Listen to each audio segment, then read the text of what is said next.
I always knew my family didn't take me seriously, but I didn't realize how little until that night at my parents' house.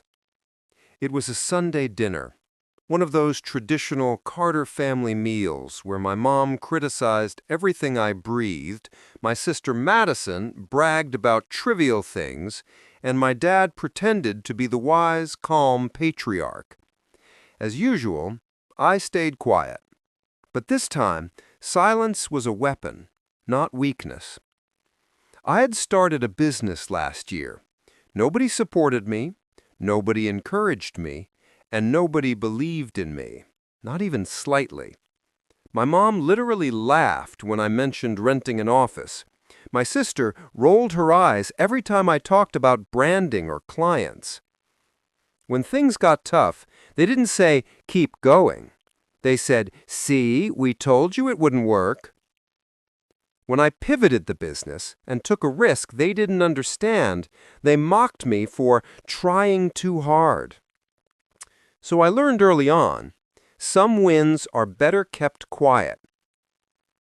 The dinner smell of roasted chicken filled the dining room as we sat down. My mother poured wine like she was hosting a country club event she never quite got invited to. Madison twirled her hair and prepared to take her usual jab. Right on cue, my mom chuckled.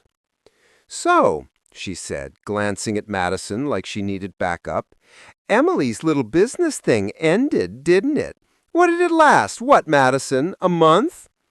Madison smirked. "Maybe 2, but yeah, we're just glad she stopped pretending."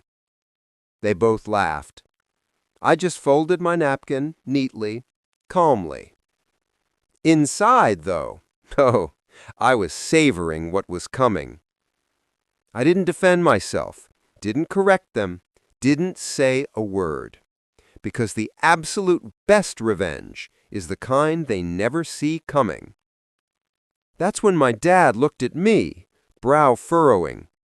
"Hey, Em," he said slowly, "why'd your name pop up on my tax file this year? Something about corporate transfer documents?" The entire table went still. My mom's hand froze mid-sip. Madison stopped smiling. My dad leaned forward, confused. That was my moment. I smiled, small, clean, controlled. "Oh," I said lightly, like I was talking about the weather, "because I bought your company." Silence. Dead, suffocating silence. Madison blinked. "You what?" My mother scoffed. "No, you didn't. You can barely run a hobby, sweetheart." I leaned back in my chair. "Well, about that. My hobby turned into a 7-figure marketing firm. I just didn't tell you because, well, you." I gestured to them. My dad's face went pale. "Emily," he said carefully, "you're joking." "No, Dad, I'm not. You remember Wilson Manufacturing, your biggest vendor? They wanted out. They came to me directly because the owner's daughter is a client of mine. They sold me 62% of your stock." My mother's wine glass hit the table hard. "What?" I shrugged. "Bought it. Legitimately, legally, and quietly." My dad rubbed his forehead. "Emily, that company is now mine," I finished. "And yes, your job is safe, if you want it to be." I paused, looking right at my mother and sister. "However, the marketing department is going to be restructured." Madison snapped. "Are you firing me?" "Oh, no," I said sweetly. "You were never hired to begin with. Inflating your resume to say you co-managed the company's event team was cute, though." Her jaw dropped. My mother was fuming. "You did this behind our backs?"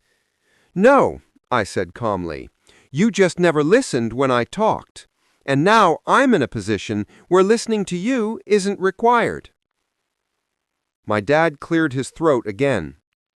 "Emily," he said, "why didn't you tell me you were doing so well?" I took a breath, because this part mattered. Because every time I tried to talk about my dreams, I got laughed at, mocked, dismissed, ignored.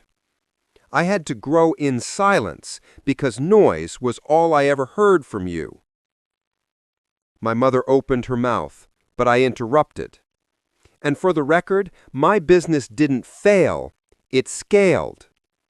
You thought I quit because I stopped talking about it. No, Mom, I stopped talking because I realized you didn't deserve front row seats to my success. She sat back, stunned. Madison glared. "So what? You're better than us now?"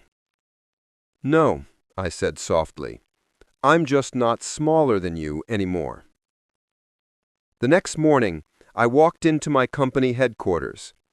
Employees greeted me warmly. Departments I rebuilt from scratch thrived. The office hummed with efficiency and respect, two things I had never experienced under my own family roof. Dad knocked on my office door before stepping in.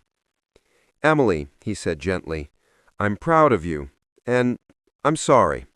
We should have believed in you." I nodded. "I know, and I accept that.